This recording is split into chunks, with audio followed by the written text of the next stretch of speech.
America, Israel और Iran की जंग अब खतरनाक मोड में पहुंच चुकी है। अमेरिकी सेना ने ईरान के सबसे अहम ठिकाने खार्ग आइलैंड पर बड़ा हमला कर दिया है। ट्रंप ने दावा किया है कि सेना ने द्वीप पर बड़े पैमाने पर बमबारी कर वहां मौजूद सभी सैन्य ठिकानों को पूरी तरह से नष्ट कर दिया है। यूएस ने 2500 मरीन और जंगी जहाज भेजे हैं। इसके बाद युद्ध और भी भयावह रूप लेने वाला है। बता दें कि अमेरिका ने ईरान के खार्ग आइलैंड पर हमला कर दिया है।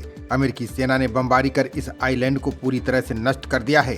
यह इस जंग का अब तक का सबसे भीषण हमला माना जा रहा है। हमले को लेकर अमेरिका के राष्ट्रपति डोनाल्ड ट्रंप ने दावा किया है कि अमेरिकी सेना ने ईरान के खार्ग द्वीप पर बड़े पैमाने पर बमबारी कर वहां मौजूद सभी सैन्य ठिकानों को पूरी तरह से नष्ट कर दिया है।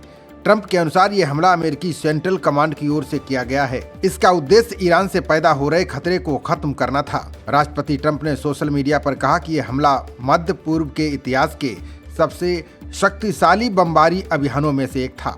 उन्होंने कहा कि अमेरिकी सेना ने खार्ग द्वीप पर मौजूद सभी सैन्य लक्ष्यों को निशाना बनाया, उन्हें पूरी तरह नष्ट कर दिया है। बता दें कि खार्ग द्वीप ईरान के लिए रणनीतिक रूप से बेहद महत्वपूर्ण माना जाता है। ये फारस की खाड़ी में स्थित एक बड़ा तेल निर्यात केंद्र है। यहाँ से ईरान का बड़ा हिस्सा तेल दुनिया के अलग अलग देशों को भेजा जाता है। यही कारण है कि इस द्वीप को ईरान की ऊर्जा व्यवस्था का प्रमुख केंद्र माना जाता है। राष्ट्रपति ट्रंप ने कहा कि अमेरिकी सेना के पास इतनी ताकत है कि वो द्वीप के पूरे तेल ढांचे को भी नष्ट कर सकती है। उन्होंने ऐसा न करने का फैसला लिया। ट्रंप के अनुसार ये फैसला वैश्विक ऊर्जा आपूर्ति को प्रभावित होने से बचाने और समंदर के साथ साथ जमीन से हमला करने वाला युद्धपोत भेज रहा है। अधिकारियों के अनुसार मिडिल ईस्ट में बढ़ते तनाव के बीच ये अमेरिकी सैन्य बलों की एक बड़ी मजबूती मानी जा रही है। बताया जा रहा है कि 31वीं मरीन एक्सपेडिशनरी यूनिट के कुछ हिस्सों और समंदर के साथ साथ जमीन से हमला करने वाले जहाज ट्रिपोली को मिडिल ईस्ट की ओर बढ़ने का आदेश दिया गया है। इसी कड़ी में अमेरिका ने ईरान के नए सर्वोच्च नेता मोज्तबा खामेनेई और उनसे जुड़े कई वरिष्ठ अधिकारियों के बारे में जानकारी देने पर $1 करोड़ तक का इनाम घोषित किया है। ये कदम ईरान की सैन्य और सुरक्षा संरचना से जुड़े नेटवर्क पर दबाव बढ़ाने की कोशिश के रूप में देखा जा रहा है। दूसरी ओर ईरान भी पीछे नहीं है।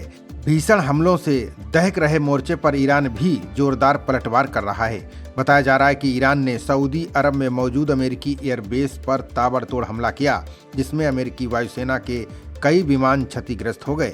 इसके साथ ही ईरान ने सऊदी के प्रिंस सुल्तान एयरबेस को भी निशाना बनाया और खूब बम बरसाए। इन हमलों में वहां खड़े 5 अमेरिकी वायुसेना के 5 रिफ्यूलिंग विमान क्षतिग्रस्त हो गए।